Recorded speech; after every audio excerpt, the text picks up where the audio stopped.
1200 পৃষ্ঠার অভিযোগপত্রে তদন্তকারী সংস্থা সিআইডির সাবেক এমপি আনাল হত্যার ঘটনায় অন্যতম দুই আসামি কসাই জিহাদ হাওলাদার ও মোহাম্মদ সিয়ামকে অভিযুক্ত করেছে।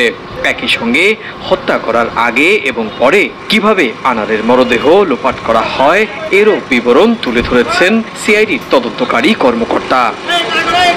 ভারতের প্রচলিত আইন অনুযায়ী ঘটনার 90 দিনের মধ্যে তদন্তকারী সংস্থাকে অভিযোগপত্র দাখিল করতে হয়।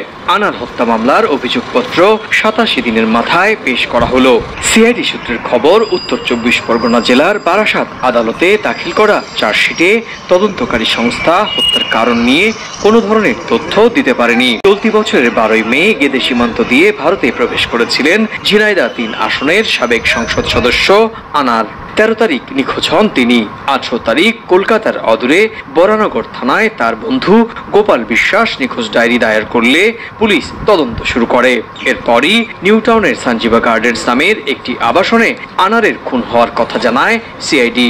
খুন হওয়ার দাবি করা হলেও আনারের দেহ পায়নি তদন্তকারীরা, যদিও ওই আবাসনের সেপটিক ট্যাঙ্ক থেকে সন্দেহভাজন মাংসখণ্ড উদ্ধার করে ফরেনসিক পরীক্ষার জন্য পাঠানো হয়।